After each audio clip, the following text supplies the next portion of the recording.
Marxist communist கட்சி திமுக வந்து அறிவிக்கப்படாத அவசர நிலை பிரகடனத்தை வந்து செயல்படுத்திட்டு இருக்காங்க.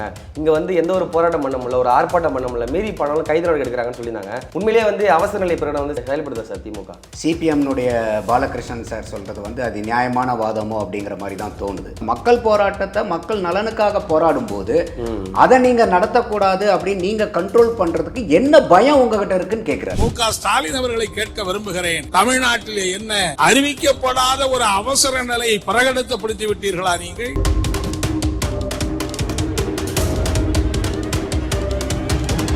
பாலகிருஷ்ணனுடைய கேள்விக்கு வந்து பாத்தீங்கன்னா சேகர் பாபு என்ன சொல்றாருன்னா, அவர் வந்து ஏதோ ஒரு கோரிக்கை முன் வைக்கிறாருங்க, அதுக்கு தக்க பரிகாரம் நாங்க செய்வோம் அப்படின்னு சொல்றாங்க. அவர் என்ன சொல்றாரு, முந்தானத்து வரைக்கும் அவர் நல்லா தான் இருந்தாரு, இன்னைக்கு என்னமோ திடீர்னு இப்படி பேசுறாரு, என்னன்னு தெரியல, அவரை கூப்பிட்டு பேசி அவருக்கு என்ன தேவையோ அதை சரி செய்வோம். அப்ப இது எப்படி நம்ம புரிஞ்சுக்கிறது? அறிவிக்கப்படாத எமர்ஜென்சி என்பது கடந்த ஆட்சி காலம், அவருடைய தேவை என்னவென்று தெரியவில்லை, கேட்டு அறிந்து கொண்டு அவைகளை நிவர்த்தி செய்வோம். 2019 எம்பி தேர்தலில் சிபிஐக்கு வந்து 15 கோடி ரூபாய், சிபிஎம்முக்கு 10 கோடி ரூபாய், கொங்கு நாடு கட்சிக்கு வந்து 15 கோடி ரூபாய், மொத்தம் 40 கோடி ரூபாய் திமுக வந்து தேர்தல் செலவு சப்மிட் பண்ணும்போது எலெக்ஷன் கமிஷன்ல இதை வந்து டிக்ளேர் பண்றாங்க. ஒரு கட்சி இன்னொரு கட்சிக்கு எதுக்கு நிதி கொடுக்கணும்? திமுக சிபிஐக்கு, சிபிஎம்க்கு, கொங்கு நாடுக்கு 40 கோடி ரூபாய் திமுக இந்த 3 கட்சிக்கும் கொடுக்க வேண்டிய கட்டாயம் என்ன?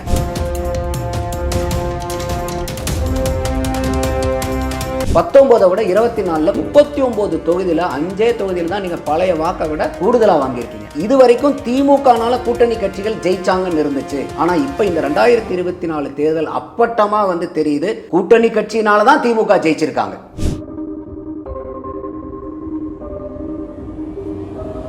வெறும் கதிரானந்துக்கு மட்டும் கட்டப்பட்ட கட்டம் அல்ல, துரைமுருகனுக்கும் சேர்த்து கட்டுறாங்க. நீங்க என்ன ஒண்ணுமில்லாத ஆளுங்களை நீங்க வந்து இருக்கிறீங்களா? அப்படி எல்லாமே இல்லைன்னா இன்னைக்கு நைட்டோட நைட்டா 10:10க்கு டெல்லி போக வேண்டிய கட்டாயம் என்ன? கூட வேற ஜெகத் ரட்சகன் வேற போயிருக்காரு, அது ஒரு கூடுதல் தகவல். அந்த ஜெகத் ரட்சகன் இப்ப சமீபத்தில் இடி ரைட்ல மாட்டு 908 கோடி ஃபைன் கட்டினாருங்க, உங்களுக்கு தெரியுமா இல்லையா?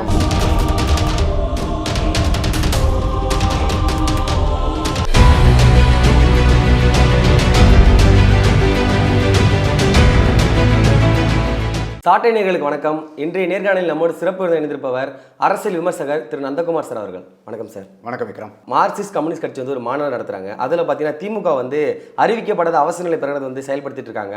இங்கே வந்து எந்த ஒரு போராட்டம் பண்ண முடியல, ஒரு ஆர்ப்பாட்டம் பண்ண முடியல, மீறி பண்ணாலும் கைது நடவடிக்கை எடுக்கிறாங்கன்னு சொல்லியிருந்தாங்க.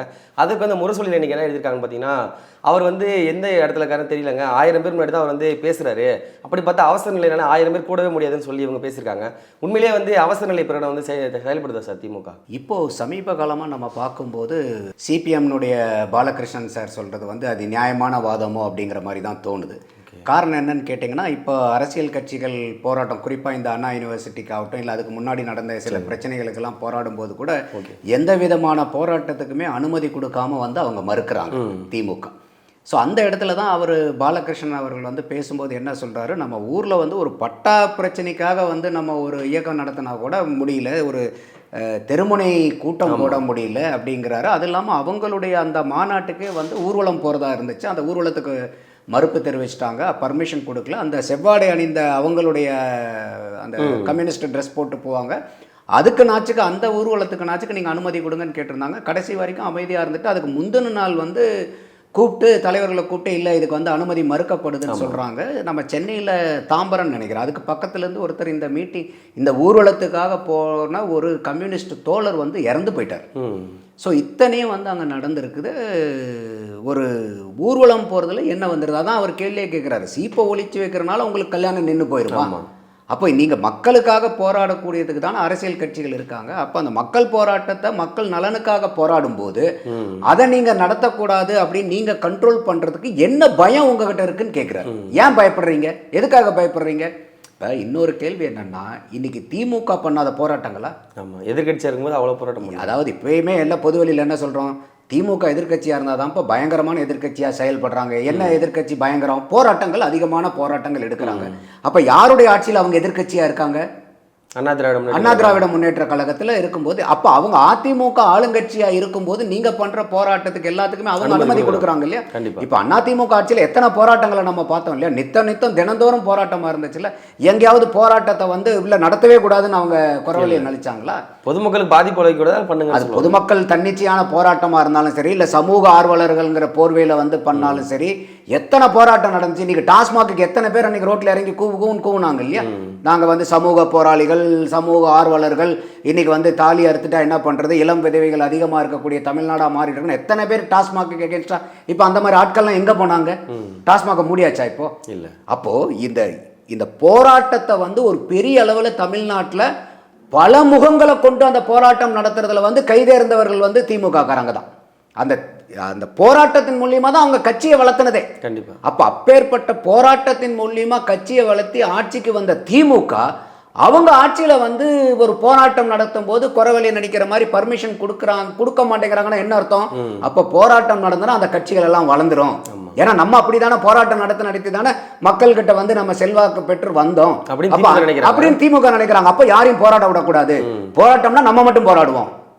அப்ப என்ன சொல்றாங்க, இப்ப கூட என்ன சொல்றாங்க, எதிர்கட்சினா திமுக மாதிரி இருக்கணும். அப்ப அதுலயும் வந்து எதிர்கட்சியா இருக்கிறவங்களுக்கு நம்ம போராட்டம் நடத்தாம பண்ணிட்டா அதுலயும் எதிர்கட்சிக்காரங்களுக்கு கெட்ட பேர் வாங்கி கொடுத்துடலாம். நம்ம அதே எதிர்கட்சியா வரும்போது நம்ம போராட்டம் நடத்தி அங்கேயும் நம்ம. அப்போ இந்த நெப்போலியன் தான் ஒரு படத்துல சொல்லுவார், கல்யாண வீடுனாலும் சரி கருமாறினாலும் சரி மாறே மரியாதையும் எனக்கு தான் கிடைக்கணும். அப்ப திமுகவுக்கு தான் எல்லா இடத்துலயுமே அந்த வாய்ப்புகள் கிடைக்கணுமா? மக்களுக்காக போராடுறது மற்றவங்க போராடக்கூடாதா? அப்ப அவரு பாலகிருஷ்ணன் கேட்கறது வந்து ஒரு நியாயமான கேள்வியா தான் நம்ம பார்க்கணும். பாலகிருஷ்ணனுடைய கேள்விக்கு வந்து பாத்தீங்கன்னா சேகர் பாபு என்ன சொல்றாருன்னா, அவர் வந்து ஏதோ ஒரு கோரிக்கை முன் வைக்கிறாருங்க, அதுக்கு தக்க பரிகாரம் நாங்க செய்வோம் அப்படின்னு சொல்றாங்க. என்ன வகையான பரிகாரம் திமுக செய்யும்? இல்ல அதாவது அவர் சேகர் பாபு பேசுனதை நானும் பார்த்தேன். அவர் என்ன சொல்லணும்னா, மார்க்சிஸ்ட் கம்யூனிஸ்டுக்கு என்ன பிரச்சனைன்னு தெரியல, அவங்க இந்த மாதிரி சொல்லியிருக்காங்க. அப்போ நாங்கள் கண்டிப்பாக மார்க்சிஸ்ட் தோழர்கள்கிட்ட பேசி அந்த கட்சி என்ன நிலைப்பாடு இருக்குன்னு தெரிஞ்சுட்டு அதுக்கு உண்டான நடவடிக்கைகளை நாங்கள் சரி செய்வோம்னு சொன்னால் அது ஒரு அமைச்சர் சொல்லக்கூடிய வார்த்தையில் வந்து ஒரு நியாயமான வார்த்தையாக இருக்கும். அவர் என்ன சொல்கிறாரு, முந்தானத்து வரைக்கும் அவர் நல்லா தான் இருந்தார், இன்றைக்கி என்னமோ திடீர்னு இப்படி பேசுகிறாரு, என்னன்னு தெரியல, அவரை கூப்பிட்டு பேசி அவருக்கு என்ன தேவையோ அதை சரி செய்வோம், அவர்கிட்ட பேசி அவருக்கு என்ன தேவைன்னு தெரிஞ்சுட்டு அவரை சரி செய்வோங்கிறார். அப்போ இது எப்படி நம்ம புரிஞ்சுக்கிறது? இப்போ இதுக்கெல்லாம் ஒரு காரணமாக என்னன்னு பார்க்குறோன்னா, சிபிஐ சிபிஎம் அவங்க ரெண்டு பேரும் கொடுத்த இடம்னு கூட நான் சொல்லுவேன்.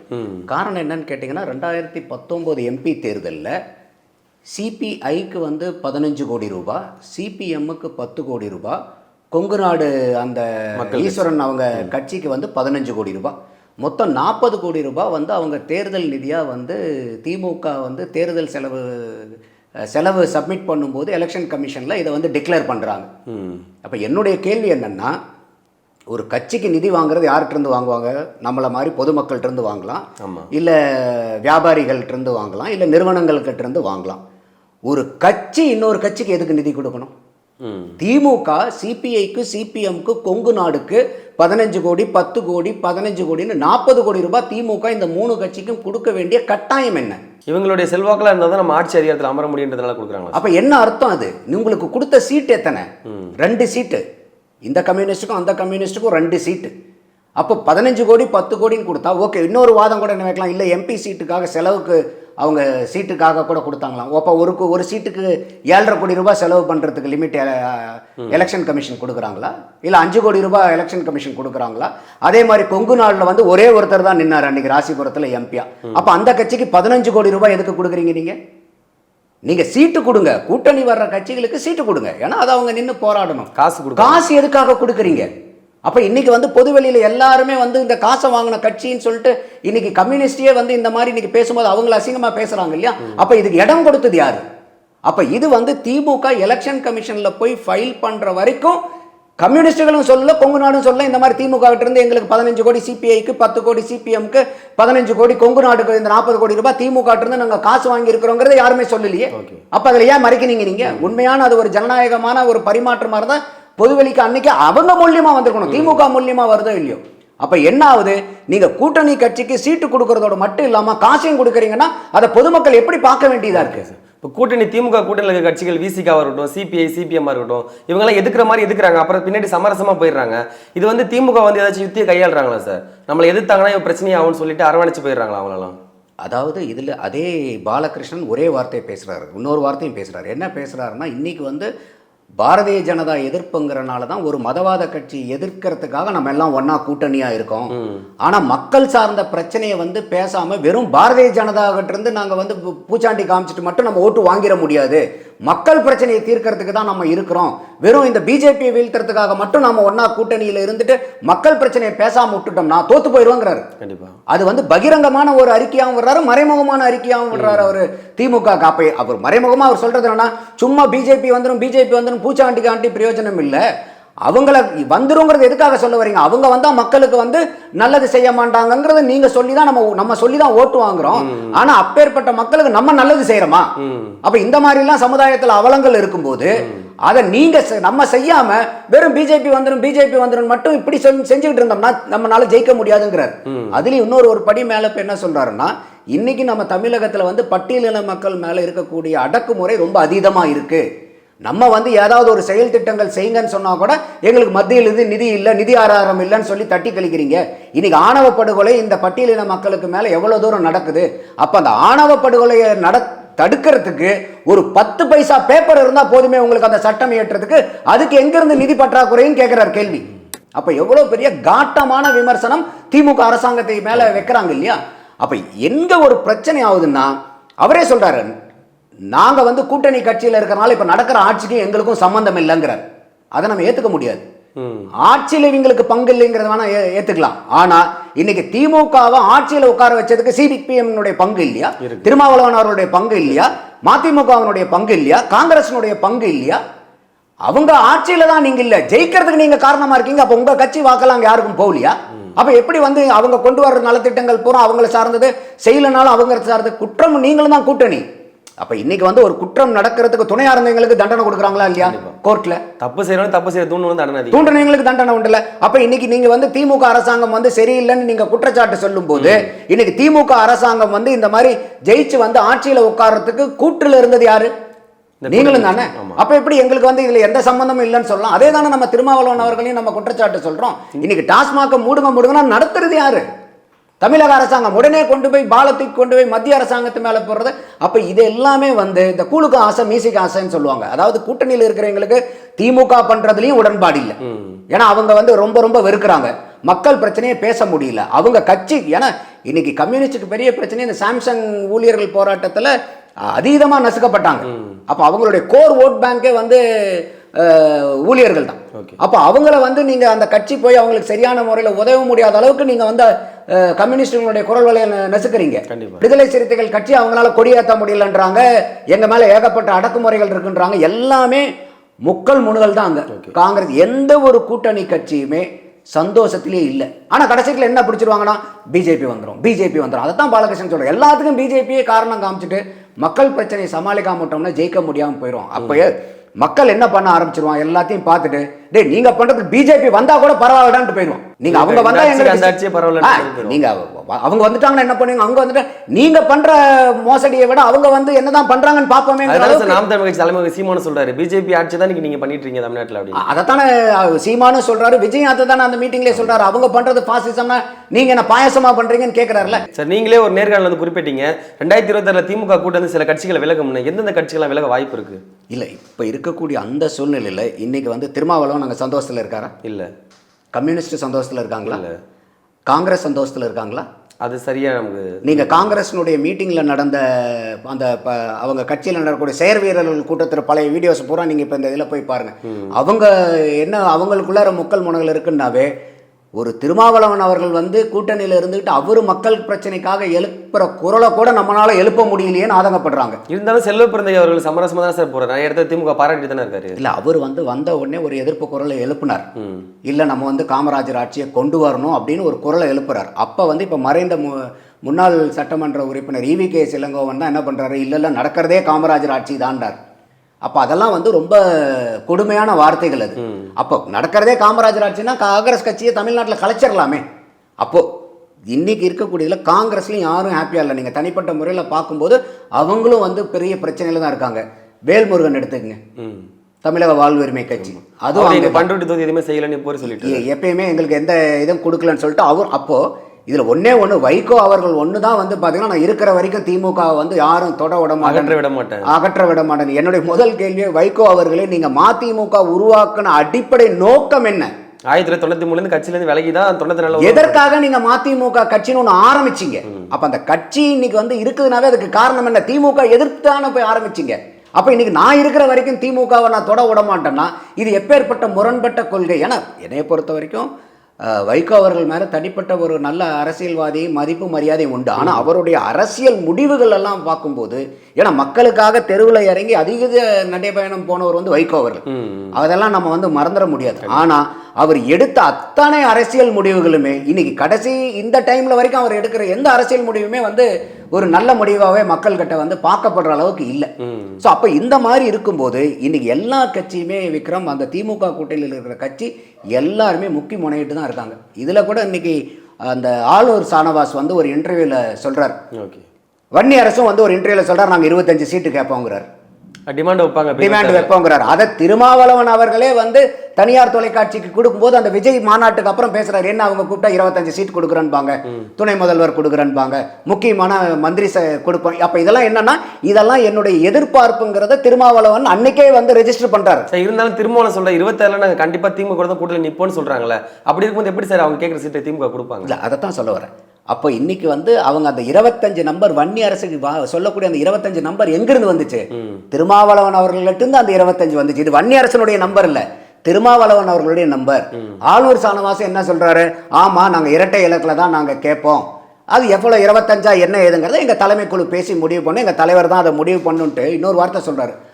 6 சீட்டுக்கு நாங்க கையெழுத்து போட மாட்டோம், இதை தலைவர் சொல்ல வேண்டியதுல நானே சொல்றேங்கிறார். சார் இப்போ போன எலெக்ஷன்ல 6 சீட்டு கொடுத்தவங்க இப்போ 25 கொடுக்க எப்படி சார் வாய்ப்பு இருக்கும்? அதுக்காக தான் இவங்க காய் நவுத்துறாங்க. எல்லாரும் மாநாடு போட்டது, எல்லாம் மாநாடு போட்டது, நெருக்கடியை உண்டு பண்றது. என்ன காரணம்னா, நம்ம ஏற்கனவே பல நேர்காணல்களில் சொல்லியிருக்கேன் நான், திமுக வந்து 2019லையும் 24லையும் பார்க்கும்போது 39க்கு 39 தமிழ்நாட்டில் ஜெயிச்சிட்டோம், நம்ம பெரிய பலத்தில் இருக்கிறோம். என்றைக்குமே திமுகவுக்கு இல்லாத பெரும்பான்மை ஸ்டாலின் அவர்கள் தலைமையில் இருக்கக்கூடிய திமுகவுக்கு இருக்குதுங்கிறத திமுக காரங்க அப்பட்டமான உண்மை தெரிஞ்சும் பொய்யான இந்த தகவலை பரப்பிட்டு இருக்காங்க. அப்பட்டமான உண்மை என்னன்னா, 2019ல் திமுக 21 தொகுதி நின்று 1,27,00,000 வாக்கு வாங்குறாங்க.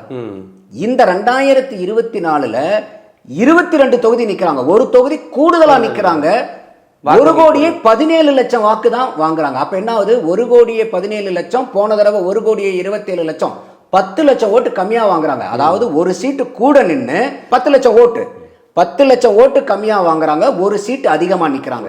அப்போ போன தடவை 1,27,00,000 வாக்கு வகுத்தல் 21 எம்பி போட்டு இந்த தடவை நின்ன 22ஆல பெருக்குனீங்கன்னா 1,33,00,000 வாக்கு வாங்கியிருக்கணும். கண்டிப்பா அப்படி வாங்கியிருந்தாங்கன்னா அவங்களுக்கு எந்த ஓட்டு சேதாரணமும் இல்லைன்னு அர்த்தம். அப்போ 1,33,00,000 ஓட்டு வாங்க வேண்டிய இடத்துல 1,17,00,000 வாக்கு தான் வாங்குறாங்க. அப்போ அவங்களுக்கு பர்சன்டேஜில் போட்டு எந்த மாதிரி பெர்மிட்டேஷன் காம்பினேஷன் போட்டிங்கனாலும் ஒரு 11%லிருந்து 12% வாக்குகள் திமுகவுக்கு அவங்களுடைய சொந்த வாக்கு குறைஞ்சு போயிருக்கு.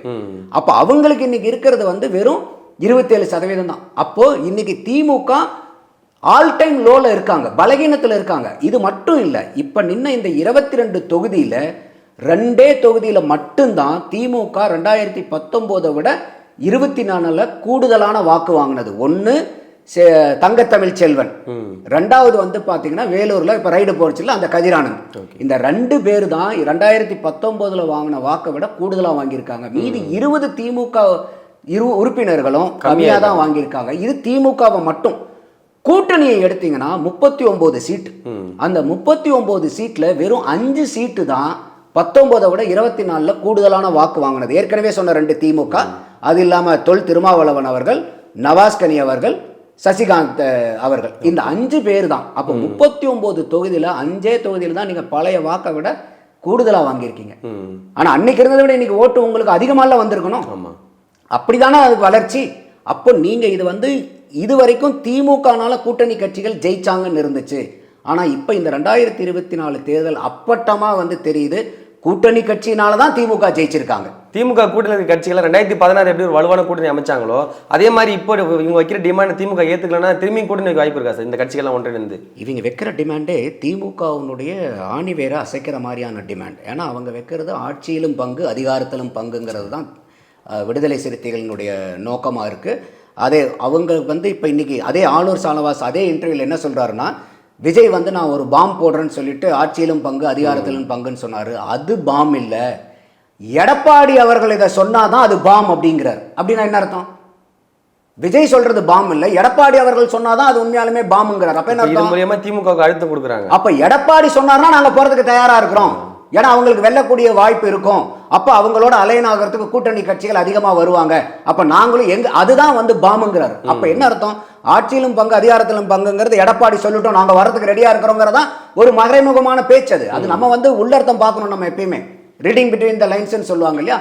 அப்படி போகும்போது என்ன ஆகும்னா திமுகவிலையும் அந்த அழுத்தத்தை உண்டு பண்ணுவாங்க. பாருங்க, எடப்பாடி வந்து ஆட்சியிலும் பங்கு அதிகாரத்திலும் பங்கு கொடுக்குறன்றாரு, நீங்க கொடுக்குறீங்களா நீங்க கேட்பாங்க. ஏன்னா அவங்க ஏற்கனவே அங்க இருக்காங்க, ஏற்கனவே ஒரு இருக்கிற வீட்டை விட்டுட்டு புது வீட்டுக்கு போகும்போது எப்படியா இருந்தாலும் அவங்க வீடு மாத்திரம் கொஞ்சம் சிரமப்படணும்ல. இருக்கிற வீட்டையே நல்லா டக்குன்னு அப்படியே கண்ண மூடி முழிக்கிறதுக்குள்ளார புதுப்பிச்சுட்டா அது இருக்கிற வீட்டிலே கம்ஃபர்டபுளாக இருந்துக்கலாம். அந்த மாதிரி எல்லா இடத்துலையும் இவங்க அதுதான் காய் நகர்த்துறாங்க. அப்போ இந்த அழுத்தத்தை வந்து நேரடியாகவும் மறைமுகமாகவும் திமுகவுக்கு கொடுக்குறாங்க. ஆனால் திமுக வெறும் 99 எம்எல்ஏ இருந்தபோது கூட ஜெயலலிதா சொல்லிட்டே இருப்பாங்க, மைனாரிட்டி திமுக, மைனாரிட்டி திமுக, மைனாரிட்டி திமுகன்னு. அன்னைக்கு கூட அவங்க ஆட்சியிலும் பங்கு அதிகாரத்திலும் பங்கு கொடுக்கல. அப்போ இந்த தடவை வந்து நல்லாவே அந்த கூட்டணி கட்சிகளுக்கு தெரியுது திமுக பயங்கரமான பலகீனத்தில் இருக்குது, அதிமுகவும் பலகீனத்தில் தான் இருக்கு, அவங்களும் 20% இருக்காங்க.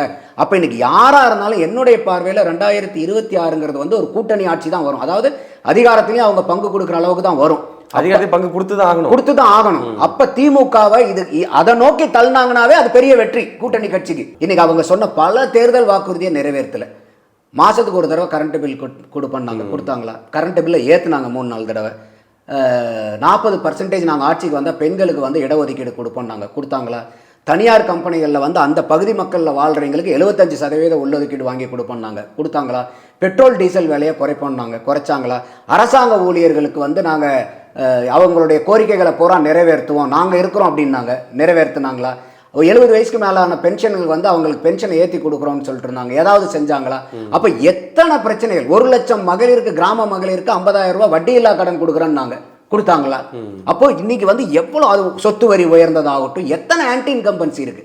அப்போ இவ்வளோ ஆன்டி இன்கம்பன்சி இருக்கும்போது அங்கே ஒரு பக்கம் பொதுமக்கள்கிட்ட ஆன்டி இன்கம்பன்சி இருக்கு, உட்கட்சியில் இவ்வளோ இடர்பாடுகள் இருக்கும்போது இது எல்லாத்தையும் வச்சு கூட்டி கழிச்சு பார்க்கும்போது, அது இல்லாமல் இது 2019 21, 24 இந்த 3 எலெக்ஷனை வந்து ஸ்டாலின் வந்து ரொம்ப அதை பாராட்டி தான் ஆகணும். இவ்வளோ நாள் அந்த கூட்டணியை வந்து கட்டுக்கோப்பாக கொண்டு வந்துட்டார். அது எதிர்கட்சியே இல்லாமல் இப்போ ஆட்சிக்கு வந்து பெரிய விஷயம் தான். இன்னைக்கு வந்து பார்த்தீங்க இல்லை, எதிர்கட்சி அதிமுக இருக்காங்களே, எப்படி இல்லைன்னு இல்லை சார். 2016 எதிர்கட்சி, 2011 எதிர்கட்சி இல்லாமல் இருந்து அப்போ இன்னைக்கு வந்து பார்க்கும்போது அவங்களுக்கு ஒரு பிளாட்டோ செட் ஆயிடுச்சு. இதுக்கு மேலே ஒரு பீக் அச்சீவ் பண்ணிட்டாங்க. இன்னைக்கு அந்த இந்தியா கூட்டணியே வந்து இன்னைக்கு வந்து ஏதாவது வந்து கொள்கை உடன்பாடு உண்டான கூட்டணி அது இந்தியா கூட்டணிங்கிறது இல்லை சார்.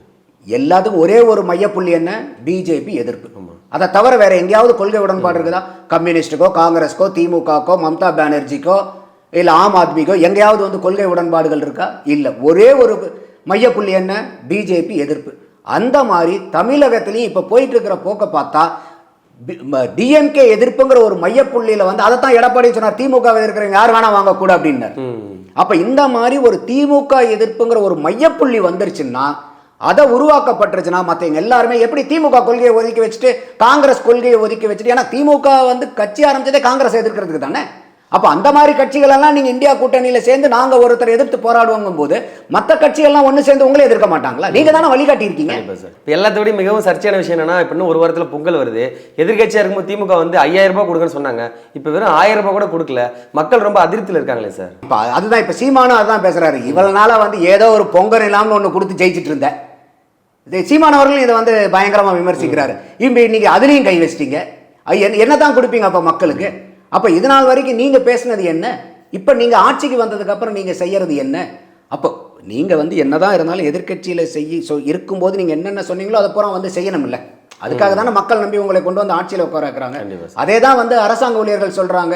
அப்போ எதிர்கட்சியாக இருக்கும்போது தான் எங்கள் மேலே உங்களுக்கு அக்கறையும் அன்பும் அனுசரணையும் வரும். அப்போ அடுத்த தடவை அவங்க உங்களை எதிர்கட்சியாகவே உட்கார வைக்கிறோன்றாங்க. அப்போ இந்த மாதிரி ஒரு திமுகவினுடைய எதிர்ப்பு வலுக்கும் போது எப்படி வந்து எல்லாருமே வந்து பிஜேபியை எதிர்க்கணுங்கிற ஒரு மையப்புள்ளியில் ஒன்றிணைஞ்சாங்களோ அதே மாதிரி எல்லாருமே திமுக எதிர்ப்புங்கிற ஒரு மையப்புள்ளியில் சேர்றதுக்கு அதிகமான வாய்ப்புகள் இருக்கிறதா தான் நான் பார்க்குறேன். ஓகே சார், இப்போ இதெல்லாம் ஒரு புறம் போயிட்டு இருக்கும்போது இன்னொரு புறம் பார்த்தீங்கன்னா திமுகவுடைய முக்கியமான ஒரு நிர்வாகியாக இருக்கக்கூடிய நீர்வளத்துறை அமைச்சர் துரைமுருகன் வீட்டில் ரைடு போயிட்டு இருக்கு. அவரை தொடர்ந்து வந்து அவரோட பையன் கதிர்வேல் வீட்டு ரைடு போயிட்டு இருக்கு.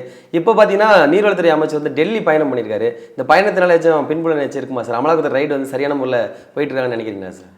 இது வந்து ரொம்ப முக்கியமான ஒரு நகர்வு நம்ம தமிழக அரசியலில்.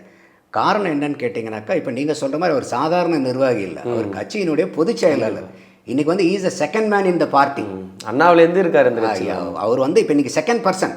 அப்போ ஒரு துரைமுருகன் மேலேயே அவங்க கை வைக்க ஆகிறாங்கன்னா திமுகவை வந்து ஃபுல்லாக இதுவும் வந்து பொதுமக்கள்கிட்ட வந்து ஏன் அதாவது புகையுது, நான் நெருப்பு இல்லாமல் புகையாதுங்கிறது இருக்கும்ல.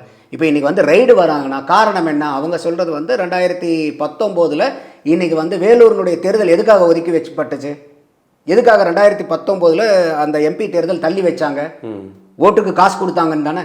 கொடுத்தது யாரு? கதிரானந்துக்கு கூட்டம் தான் இது பண்ணாங்கன்னு சொல்லிட்டு தான் தேர்தல் ஆணையம் வந்து வழக்கு தொடுத்து அந்த கைப்பற்ற பணங்களுக்கு உண்டானது. அவங்க உடனே என்ன காரணம் சொன்னாங்க? இல்லை, இதெல்லாம் வந்து விவசாயத்திலிருந்து கிடைச்ச பணம், ரியல் எஸ்டேட்லேருந்து கிடைச்ச பணம், விவசாயத்தில் எல்லாமே நஷ்டமாகுதுன்னு ஒரிஜினல் விவசாயிகள் பூரா கண்ணீடு விட்டுட்டு இருக்கும்போது இன்னொரு பக்கம் விவசாயி வந்து விவசாயத்தில் கோடி கோடியாக நாங்கள் சம்பாரிச்சோன்னு சொல்கிறாங்க. நீங்கள் என்ன வேணால் சொல்லுங்கள், ஆனால் அதை நீங்கள் நிரூபிக்கணும். அப்போ இவங்க நிரூபிக்க தவறிட்டாங்க. இது விவசாயத்தில் வந்த காசு, அதில் வந்த காசு நிரூபிக்க தவறுனால இதை வந்து மணி லாண்டரிங் கேஸில் வந்து இன்கம் டேக்ஸ் வந்து ஃபைல் பண்ணுறாங்க, எலெக்ஷன் கமிஷன் கொடுத்த ரிப்போர்ட் அடிப்படையில். அப்போ அதில் இருந்து வந்து பார்த்தீங்கன்னா இந்த இது வருது. ஏன்னா சுப்ரீம் கோர்ட்டும் வந்து ஒரு கண்டனம் கொடுக்குறாங்க இடிக்கு. எல்லாமே நீங்கள் ஏகப்பட்ட கேசஸ் வந்து நீங்கள் எடுக்கிறீங்க, 5000 கேஸில் வந்து 40 கேஸ் தான் கன்விக்ஷன் வாங்கியிருக்கிறீங்க. இத்தனை மொத்தமாக பார்க்க போனோம்னா ஆல்மோஸ்ட் 7000 வழக்குகளுக்கு மேலே வந்து நிலுவையில் இருக்குது. ஏன் இவ்வளோ தாமதமாக வேலை பார்க்குறீங்கன்னு சொல்லிட்டு அவங்களும் சுப்ரீம் கோர்ட்டும் வந்து கொட்டு வச்சிருக்காங்க இடிக்கு. அப்போ இன்னைக்கு வந்து காரியங்களை வேகமாக துரிதப்படுத்துகிறாங்க. ஆனால் இப்படி இடி துரிதப்படுத்தினாலும் அது வந்து பிஜேபிக்கு எதிராக இருக்கக்கூடிய கட்சிகள் மேலே தான் அந்த நடவடிக்கை வரும். இப்போ பிஜேபியில் இருக்கக்கூடிய ஆட்கள் மேலே குற்றம் சாட்டப்பட்டு அவங்க மேலே இடி கேஸ் இருந்தால் போக மாட்டாங்க. அந்த இடத்துல அரசியல் இல்லாமல்லாம் இல்லை. அப்படியே அரசியல் இருந்தாலும் இங்கே ஒன்றும் இப்போ கதிரானந்த் மேலே வந்து குற்றச்சாட்டு இல்லாமல் அவங்க வரல. அதாவது அவங்க வந்து ஒரு பழி வாங்குறதுல எடுத்தா கூட நீங்கள் என்ன ஒன்றும் இல்லாத ஆளுங்களை நீங்கள் வந்து இருக்கிறீங்களா? அப்படி எல்லாமே இல்லைன்னா இன்னைக்கு நைட்டோட நைட்டாக 10:10க்கு டெல்லி போக வேண்டிய கட்டாயம் என்ன? யாருக்குமே தெரியாதுன்றாங்களே. அரசாங்க சார்பிலையும் போல, என்ன சார்பிலையும் போல, கூட வேற ஜெகத் ரட்சகன் வேற போயிருக்காரு. அது ஒரு கூடுதல் தகவல். அவர் மட்டும் தனியாக போகல, ஜெகத் ரட்சகன் போயிருக்காரு. அந்த ஜெகத் ரட்சகன் இப்போ சமீபத்தில் இடி ரைட்ல மாட்டு 908 கோடி ஃபைன் கட்டினாருங்க. உங்களுக்கு தெரியுமா இல்லையா? அப்போ அவருக்கு ஏதோ ஒரு அனுபவசாலியை கூட்டிட்டு போயிருக்காரு. என்ன ஒரு கேள்வி எழுதுனா, இவ்வளோ பேர் இருக்கும்போது அமலாக்கத்துறைங்கிறது மத்திய அரசு கட்டுப்பாட்டில் இருக்குது. தமிழ்நாட்டில் எவ்வளோ தொழில் எதிர்ப்பு இருக்காங்க, எவ்வளோ நிறுவனங்கள் இருக்கு. எல்லா இடத்துலையும் ரைடு நடத்தாம திமுகவுடைய பொதுச்செயலாளர் முக்கிய ஒரு நிர்வாகி வீட்டில் நடத்த வேண்டிய அவசியம் என்ன இருக்குது? அதான் இது வந்து கட்டாயமா ஒரு பாலிடிக்ஸும் இதுக்கு மத்திய அரசு தான் பண்றாங்க. அரசாங்க காரணம், இது அரசியல் காரணம் இதுல இல்லாமல்லாம் இல்லை.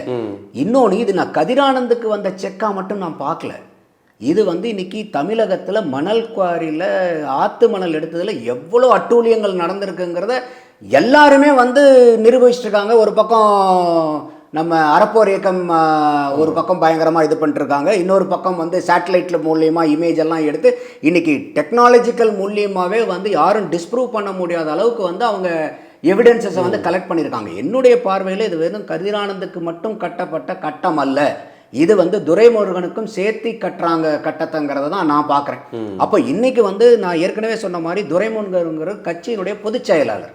அப்போ ஏற்கனவே வந்து பார்த்தீங்கன்னாக்க எத்தனை அமைச்சர்கள், செந்தில் பாலாஜி, பொன்முடி, ஜெகத் ரட்சகன், இவர் இன்னும் ஐப்பெரியசாமி மேலேயும் கொஞ்சம் இருக்குது. ஸோ இந்த மாதிரிலாம் நிறையா மூத்த அமைச்சர்கள் எல்லாத்தையும் வந்து நீங்கள் இந்த வளையத்துக்கு கொண்டு வந்து அடுத்த ஒரு வருஷத்தில் நீங்கள் துரிதமாக இந்த இடி நடவடிக்கை எடுக்க என்ன ஆகும்? ஆட்டோமேட்டிக்காக மக்களுக்கு மத்தியில் இன்னும் வந்து அதிகமான தகவல்கள் இவங்க என்னென்னலாம் வந்து ஊழல் பண்ணியிருக்காங்கிறது இன்னும் வெளியே பொதுவெளிக்கு வரும். அப்போ இன்னுமே திமுக மேலே இருக்கக்கூடிய அவநம்பிக்கை அதிகமாகும். அப்போ இதெல்லாம் வந்து ஒரு அரசியல் காரணத்துக்காகவும் பண்ணுறாங்க. நான் இதை பண்ணணுங்கிறேன். நான் என்னுடைய பார்வையில் எந்த ஒரு கட்சி ஆட்சிக்கு வந்தாலும் தமிழகத்திலையும் சரி இந்தியாவிலையும் சரி 5 வருஷம் ஆட்சி, அதில் முதல் 1 வருஷம் ஆளுங்கட்சி செய்ய வேண்டிய பிரதானமான வேலை என்னென்னா, முன்னாடி 5 வருஷத்தில் எந்த கட்சி ஆண்டுச்சோ அந்த ஆட்சியில் இருந்த அத்தனை ஊழல்களையும் வெளியே கொண்டு வந்து வழக்கு பதிய செய்து விரைவாக வழக்க நடத்தி அந்த 1 வருஷத்துக்குள்ளார தண்டனை வாங்கி கொடுக்கணும். அதே திமுக அவங்களுடைய 2021 வாக்குறுதி என்ன? நாங்கள் ஆட்சிக்கு வந்தால் இந்த கோடநாட்டு மர்மத்தை நாங்கள் வெளியே கொண்டு வரோம், ஜெயலலிதா சாவில் கண்டிப்பாக நாங்கள் ஸ்பெஷல் கோர்ட் அமைச்சு அதை கண்டுபிடிச்சு தண்டனை வாங்கியே தீர்வோம் ஸ்டாலின் சொன்னாரா இல்லையா? என்னாச்சு இன்னைக்கு? அது அமைதியாக விட்டுட்டாங்க. ஏதாவது நடக்குதா கேஸ் அதுக்கு?